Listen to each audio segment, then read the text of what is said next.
Trippie Redd is dating Coi Leray again. Why do I care? Because there's an important lesson that I learned between their relationship in my own life that I want to share with you today. So notoriously, Trippie Redd dropped a diss track on Coi Leray back in 2020 after he broke up with her. Why did they break up? Well, he broke up with her because of his personal issues and that there's a lot of pressure in his own personal life with his music. He felt he couldn't balance his relationship, so he decided to break it off. But he also mentioned that it wasn't the right time. If we take a look at the diss track he dropped on Coi Leray, the diss track is called Leray, and it's a very slow sounding, and it sounds really good. It's really sad, but I highly recommend for you to listen to it. Some of the lyrics within it are, "It was love at first sight and misery after 2 months. Always feeling messed up either by love or no love. I thought you was married to the single life," she said. "I wasn't necessarily looking for happiness, just less pain." Talking about their relationship and breaking it down, that there's a lot of things that are going on and the relationship was not the best for him in this situation. Anyways, the best part of us was me. When you got with me, you were a genius. Now without me, you have to live life as an idiot. Kind of interesting how Trippie Redd plays out his relationship with Coi Leray back in 2019 and how he brought this out into the public light. When you have a relationship breakup at such a scale as his, it's on the internet forever. It's out there for everyone to see. Everyone's gonna analyze it. And for what I've analyzed, I've learned something cool, something interesting between their relationship since they've got back together. And I want to share that with you after I show you exactly what Trippie Redd has said about him getting back with Coi Leray recently. Recently on an interview, he did talk about his relationship. He seems really giddy about their relationship. And here's what he had to say about getting back with Coi Leray and why it happened. So, spinning back on Coi Leray, oh my God, how did that happen? Did you just reach out and be like, "Baby, I need you back," or were you guys always in touch during that time that you were? Listen, we need to know. Tell us the tea. You know that's what I did. So you reached out like, "Baby, I need you back." Oh my God, how long has it been? Because we're just kind of finding out, but you guys were on a low, I guess. For a little while, we just been talking.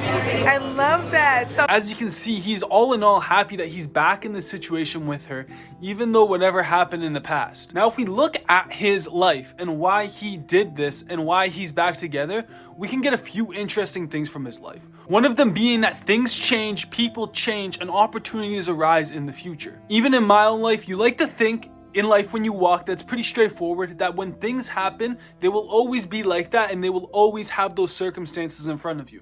For example, if you're getting bullied in school, you may feel like that bullying is always going to be there in front of you. Or if you have a hard project, a hard school project that's really mentally deeming, you may be feeling like that school project is going to outline the rest of your career as a student, or a hard project at work, or a hard day at work, that this stuff lays out forever. But things change. People change, situations change, the weather changes, time changes, we grow up, a lot of stuff changes, guys. And you walk through this life and things are going to change. Even with Trippie Redd, a lot of stuff has changed for him in his own life recently. Maybe he's found a situation where he's ready to get back into the dating game and he's ready to get back with an old lover and rekindle with them. Not always to say it's good to go back with an old lover, because when you go back with the old lover, you will see the old trials and tribulations show up again. But still, you get a sense of understanding of who he is and how growth is normal. You're supposed to grow. You're supposed to change. Maybe that there is something called the right time. We walk through life and sometimes there's just these excuses given to us in relationships, saying that it's not you, it's me, or it's not the right time. Maybe it's true. Maybe it's true that in different situations it's not the right time for you. Maybe it's true that you have to grow yourself just a little bit more. You have to find yourself.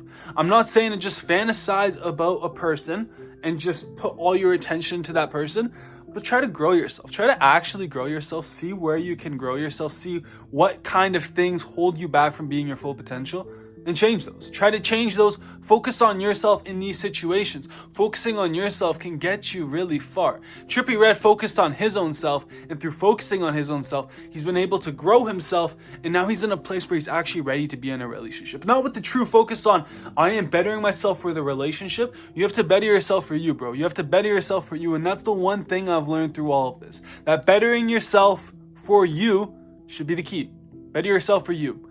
Now, in relationships, I read a book on relationships called Attached. I'll have it up here on what the book looks like. They say that people in life have 3 different attachment styles. They either have secure attachment styles where they feel secure in that relationship with that person and everything that happens with that person feels good about them. They text each other a few times a day. When they catch up about their life. Secure relationships are the ones you should be focused on, where you actually feel secure in your relationship, you feel comfortable, you feel intimate, and you feel warm in that relationship. The second attachment style is an anxious attachment style. Anxious attachment styles are usually the ones where you feel anxious about talking to this person. You worry about your partner not loving you. You worry that you don't love them enough. You worry that something's gonna break off. Like, I know what it's like to be in an anxious relationship style. I know what it's like to be in that point where you feel like they don't love you, that they would break it off with you. But we have to flip our brains and go back to that secure attachment style by changing our habits, changing our thoughts, and getting us back there. That constant change. Now, anxious is bad, but avoidant may be even worse. Avoidant attachment styles are the ones where you avoid the relationship at all costs. You try not to put your own heart into it because you're scared your heart's gonna get broken. In this relationship style, you're gonna lose that person eventually because you're not putting your full into it. You're not really giving who you are into it. Secure is the way to go. Secure is the way to really grow yourself. Now, obviously, it's good to go through all of these different attachment styles because then you learn which one is actually better. You can see it for your own self. I'm telling you right now, but you can see it for your own self. And through analyzing these different attachment styles, Trippie Redd may have actually found himself, and he may have found himself grow into the full version of his own self. Now, for you guys, I challenge you guys to maybe look at this book. The book's really interesting. I'll have a link of it in my Discord below if you want to check it out. In the Discord, if you join, I'll have a link to this book where you can read it online. Or you can just search up what this book does because it has some interesting things in it that really show you about different attachment styles, who you are, and how to grow a loving and nurturing relationship. So that's my 2 cents today, guys. Welcome to the Blue Vanity channel. If you're new here, I always make videos like this where I try to break down different spiritual topics, different hip-hop, rap topics about X, Juice WRLD, Trippie Redd. I have a video up here I know you would love. Make sure to leave a like. It's so good for the algorithm and for more people to see this video. If you love these videos, feel free to subscribe. Leave your comments in the comment section below. I always read them. Message me on Discord. I love you guys. I'll see you guys soon.